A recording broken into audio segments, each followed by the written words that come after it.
Metal and non metal के topic reactivity series को discuss करने वाले हैं। बच्चों, मैंने कल आपको chemical properties of metal and non metal जब डिस्कस करी थी तो मैंने आपको बताया था कि कल मैं आपको रिएक्टिविटी सीरीज के बारे में बताऊंगी कि कैसे मेटल, कौन सा मेटल कैसे रिएक्टिव होता है। तो सबसे पहले ये रिएक्टिविटी सीरीज है, इसमें हमें मेटल दिया हुआ है कि कौन सा मेटल सबसे ज्यादा रिएक्टिव है और उसके बाद ये डिक्रीजिंग ऑर्डर में जाके गोल्ड पे खत्म होता है। ये सीरीज हमारी किस में जा रही है? डिक्रीजिंग ऑर्डर में जा रही है। ठीक है, तो डिक्रीजिंग ऑर्डर में सबसे पहले हमारा क्या आता है? Potassium, sodium, calcium, magnesium, aluminium, zinc, iron, lead, hydrogen, copper, mercury, silver and gold.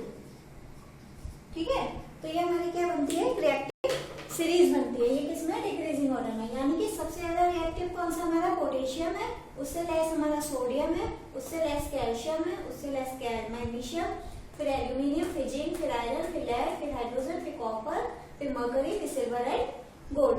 अब ये कैसे पता चला? जब हमने आप देखते हो आपको रिएक्शन होता है तो कोई क्या होता है, कोई मेटल क्या करता है? बहुत जल्दी रिएक्टिव हो जाता है, और कोई मेटल होता है वो बहुत देर से रिएक्टिव करता है। जैसे कि हमने पढ़ा था फर्स्ट चैप्टर में, डिस्प्लेसमेंट रिएक्शंस पढ़ी थी, उसमें हमने कॉपर की और आयरन नील का जब एक्सपेरिमेंट देखा था तो क्या होता था? कॉपर हमारा जल्दी आयरन के साथ वो हो जाता था, डिस्प्लेस हो जाता था। क्यों? क्योंकि उसकी जो डिस्प्लेसमेंट है आयरन के साथ, आयरन की ज्यादा। तो ये हमें कैसे पता चलता है कि कौन सा मेटल ज्यादा रिएक्टिव है, कौन सा मेटल कम रिएक्टिव है? इस सीरीज के थ्रू। अगर हमें ये सीरीज पता होगी तो हम जब क्वेश्चंस देखते हैं या केमिकल रिएक्शंस देखते हैं तो हम जो देखते हैं कि कुछ मेटल्स बहुत जल्दी रिएक्टिव हो जाते हैं, कुछ मेटल्स बहुत कम देर से रिएक्टिव होते हैं, वो हमें किसके थ्रू पता चलेगा? इस सीरीज के थ्रू, जिसमें हमें ये देखते हैं। अब देखते हो आप सोडियम और पोटेशियम के लिए क्या होता है कि उसे हम खुले एनवायरमेंट में ऐसे ही नहीं रख पाते। क्यों? क्योंकि वो ऑक्सीजन के साथ रिएक्टिव होता है। क्यों? जैसे ही उसे हम ऐसे रखेंगे वो ब्लास्ट कर देता है, तो उसे हम केरोसिन के तेल में रखते हैं जिससे कि वो रिएक्टिव ना हो। तो क्या है, सोडियम और पोटेशियम बहुत ज्यादा हाईली रिएक्टिव है, इसीलिए ये प्रॉब्लम होती है। ठीक है, इसी तरीके से सिल्वर और गोल्ड के जब हम ऑर्नामेंट्स पहनते हैं उनमें क्या होता है? इतनी जल्दी रिएक्शन नहीं होती। हम पहनते हैं बहुत, सिल्वर तो फिर भी जो होती है ब्लैक हो जाती है स्वेट की वजह से, सल्फर से रिएक्टिव होके, लेकिन गोल्ड जो होता है फिर भी बहुत ही लेस रिएक्टिव होता है, उसमें इतनी जल्दी कोई भी रिएक्शंस नहीं होते। तो ये हमें किसके थ्रू पता चलता है? इस रिएक्टिव सीरीज के थ्रू कि हमारा सबसे ज्यादा रिएक्टिव मेटल कौन सा है और सबसे लेस रिएक्टिव मेटल कौन सा है। इस सीरीज को आप थोड़ा सा लर्न कर लोगे तो आपको आगे क्वेश्चंस करने में क्या रहेगी? हेल्प रहेगी। ठीक है, तो ये हमारी क्या हो जाती है? रिएक्टिव सीरीज होती है। अब हम आते हैं नेक्स्ट टॉपिक पे, how do metal and non metal react. ये थोड़ा सा आपको देखने का है, इसमें थोड़ा सा ट्रिक्स है जो मैं आपको भी समझा देती हूँ।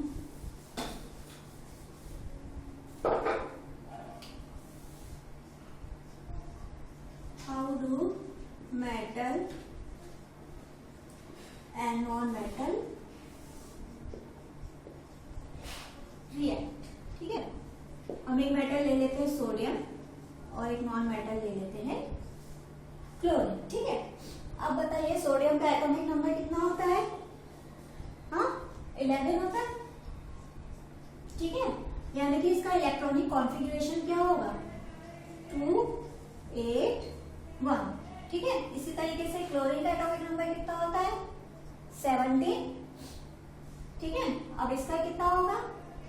2 8 7। आउटर शेल में कितने इलेक्ट्रॉन्स होने चाहिए बच्चों? इसके लिए जब बैलेंसी बताई गई है तब मैंने 9th क्लास के जो लेक्चर्स है उसमें बैलेंसी समझाई है।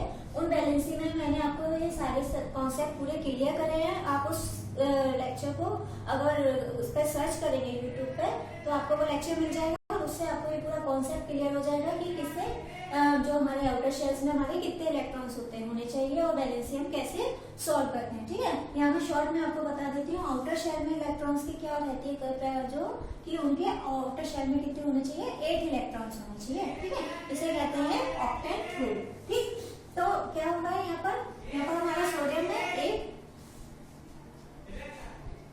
हमारा एक इलेक्ट्रॉन एक्स्ट्रा है। ठीक है, और यहाँ पर हमारा कितने, एक इलेक्ट्रॉन कम है। तो सोडियम क्या करेगा, इसका अगर हम आउटर शेल की वो बनाते हैं तो इसको हम क्रॉस से दिखाते हैं, एक इलेक्ट्रॉन ये हो गया। और क्लोरीन का कितना हो गया, 1 2 3 4 5 6 7। ठीक है, अब ये इसका एक्स्ट्रा है इलेक्ट्रॉन, ये क्या करेगा, इसको डोनेट कर देगा। ठीक है, इसको डोनेट कर देगा तो सोडियम पे कितना आयन हो गया, पॉजिटिव आयन। जो इलेक्ट्रॉन डोनेट करते हैं उन्हें क्या कहते हैं, पॉजिटिव आयन, और जो इलेक्ट्रॉन एक्सेप्ट करते हैं उन्हें हम क्या कहते हैं, नेगेटिव आयन। ठीक है, तो ये क्या बन गया, सोडियम ने अपना एक इलेक्ट्रॉन इसे जब दे दिया तो क्या हो गया, सोडियम क्लोराइड बन गया। और यहाँ पर हमारे कितने इलेक्ट्रॉन्स हो गए, इसने इसको दे दिया, यहाँ 7 थे तो यहाँ कितने हो गए, टोटल 8 हो गए, 3 4 5 6 7 और 1 8। ठीक है, तो ये कितने हो गए हमारे सोडियम क्लोराइड के पूरे 8 इलेक्ट्रॉन। इस तरीके से क्या बन गया, सोडियम है क्लोराइड। इस पे क्या हो गया, पॉजिटिव आयन आ गया क्योंकि इसने क्या किया, एक इलेक्ट्रॉन को डोनेट कर दिया। और इस पे क्या आ गया, नेगेटिव आयन आ गया क्योंकि इसने क्या किया, एक इलेक्ट्रॉन को एक्सेप्ट कर दिया। ठीक है, तो ये जो बॉन्डिंग होती है इसे हम क्या कहते हैं,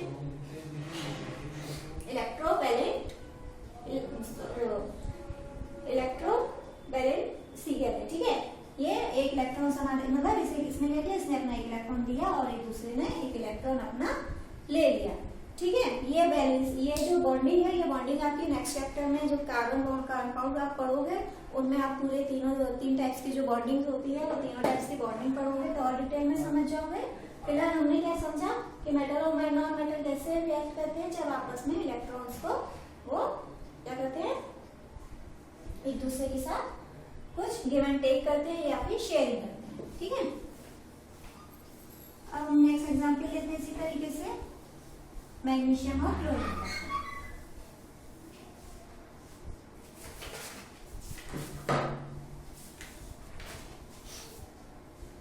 ठीक है, तो यहाँ हम मैग्नीशियम ले लेते हैं।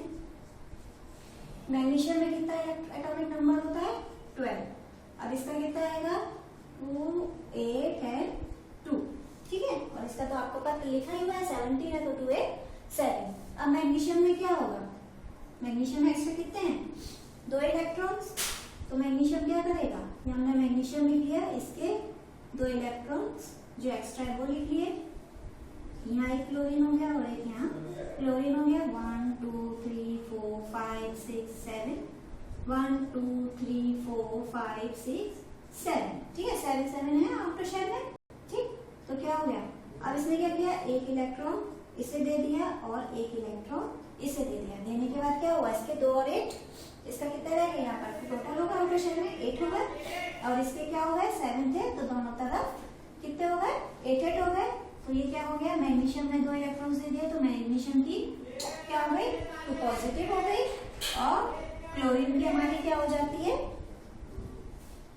क्लोरीन की हमारी 1 2 3 4 5 6 7 और 8। क्लोरीन की भी हमारी क्या हो जाती है, 8 इलेक्ट्रॉन्स हो जाते हैं। ठीक है, तो क्या हो गया, 2 इलेक्ट्रॉन्स थे तो MgCl2 कैसे बन गया, MgCl2।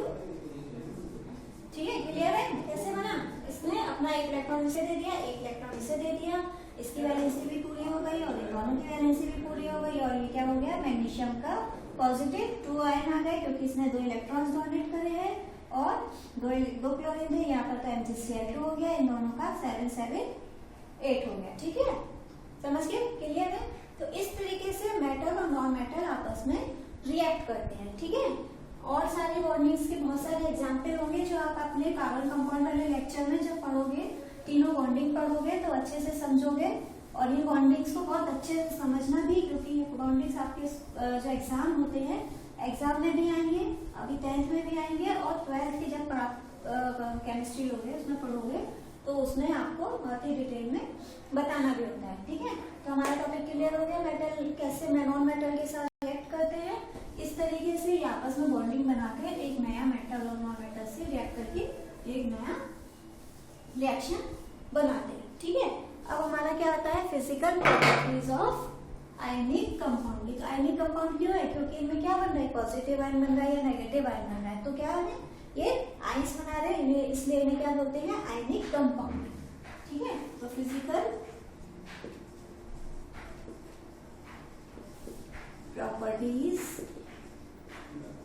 Of ionic compound. ठीक है, सबसे पहले आयनिक कंपाउंड किसे कहते हैं, जिनमें क्या होता है, पॉजिटिव आयन या नेगेटिव आयन। जैसे यहाँ पर सोडियम क्लोराइड बना था तो यहाँ सोडियम पॉजिटिव था, क्लोरीन कितना नेगेटिव था। तो ये क्या है, एक आयनिक कंपाउंड है। ठीक है, अब इसमें इसकी फिजिकल प्रॉपर्टीज में क्या आता है, सबसे पहले फिजिकल नेचर। फिजिकल नेचर, अब बच्चों इसमें आप क्या देख रहे हो, बॉन्डिंग में जब बॉन्डिंग होती है तो क्या होता है, ये आपस में इलेक्ट्रॉन्स को गिव एंड टेक कर रहे हैं। ठीक है, पॉजिटिव आयन बना रहे हैं, नेगेटिव आयन बना रहे हैं, क्योंकि ये आपस में इलेक्ट्रॉन्स की शेयरिंग करते हैं और आपस में बॉन्ड बना लेते हैं। इसलिए ये किस टाइप के होने चाहिए, ये होते हैं हमारे सॉलिड। सॉलिड होते हैं और हार्ड होते हैं। ठीक है, जैसे सोडियम क्लोराइड जो हमारा नॉर्मल नमक होता है वो कैसा होता है, सॉलिड होता है। तो ये क्या होते हैं, हमारे नॉर्मली सॉलिड होते हैं और हार्ड होते हैं। क्यों, क्योंकि इनके बीच में एक हमारी अच्छे से बॉन्डिंग होती है। ठीक है, दूसरा क्या आता है, melting point and boiling point. Melting point और बॉइलिंग पॉइंट क्या होगा, कैसा होगा। अब आपने इसमें क्या देखा, बॉन्डिंग हो रही है। अगर हमें इसे बॉन्डिंग को तोड़ना होगा तो क्या करेंगे, जब तक हम उसमें हाईली प्रेशर नहीं करेंगे किसी भी चीज का, तो क्या होगा, तब तक ये बॉन्डिंग हमारी नहीं टूटेगी। तो मेल्टिंग पॉइंट और बॉइलिंग पॉइंट कैसा होना चाहिए, इसका हाई होता है। क्यों, क्योंकि हमें जब भी हमें मेल्ट करेंगे या बॉइल करेंगे, कुछ भी करेंगे, तो हमें क्या करना पड़ेगा, इनके बीच में ये जो बॉन्डिंग बन रही है, इस बॉन्डिंग को ब्रेक करना पड़ेगा। और इस बॉन्डिंग को ब्रेक करने के लिए हमें क्या करना पड़ेगा, बहुत ही ज्यादा मेल्टिंग पॉइंट देना पड़ेगा या बहुत ही ज्यादा बॉइलिंग पॉइंट देना पड़ेगा। इसलिए इनकी मेल्टिंग पॉइंट और बॉइलिंग पॉइंट कैसा होता है, हाई होता है। ठीक है, ठीक है, अब आता है इलेक्ट्रोकंडक्टिविटी। कंडक्टिविटी, कंडक्टिविटी कैसी होगी इनकी, कंडक्टिविटी के लिए भी आप सोचो, जब हम इसमें कुछ भी इलेक्ट्रिसिटी पास करते हैं या कुछ भी करते हैं तो क्या होगा, सबसे पहले इनको क्या करना पड़ेगा, अपना बॉन्ड तोड़ना पड़ेगा। तो इसकी कंडक्टिविटी भी कैसी होगी, कम होती है। ठीक है, लेस होती है। क्यों, क्योंकि हमें कोई भी आयनिक कंपाउंड है उसमें जब भी हम कुछ भी इलेक्ट्रिसिटी कंडक्ट करते हैं या कुछ भी कंडक्शन देते हैं तो हमें सबसे पहले उनकी बॉन्डिंग को क्या करना पड़ेगा, ब्रेक करना पड़ेगा। तो इनकी बॉन्डिंग इतनी ज्यादा हाई होती है, इन बॉन्डिंग की वजह से इनकी कंडक्टिविटी कैसी होती है, लेस होती है। ठीक है, तो ये हमारा आज कितना टॉपिक कितना क्लियर हो गया आपको। सबसे पहले रिएक्टिविटी सीरीज में साथ में ये देखा कि कौन सा मेटल सबसे ज्यादा रिएक्टिव है और वो क्यों रिएक्टिव है, जिसकी वजह से वो दूसरे एलिमेंट्स को कैसे डिस्प्लेस करता है। ठीक है, उसके बाद नॉन मेटल और मेटल आपस में कैसे रिएक्ट करते हैं, कैसे बॉन्ड बनाते हैं और एक नया कंपाउंड बनाते हैं। फिर physical properties of ionic compound, ये जो आयनिक कंपाउंड बनते हैं इनकी जो फिजिकल प्रॉपर्टीज होती हैं आपने उनको डिस्कस कर लिया। ठीक है, अब हमारा नेक्स्ट लेक्चर में इसका एक्सट्रैक्शन ऑफ ओर्स आएगा, ओर क्या होते हैं और उनके बारे में कैसे हम एक्सट्रैक्ट करते हैं उनको डिस्कस करेंगे।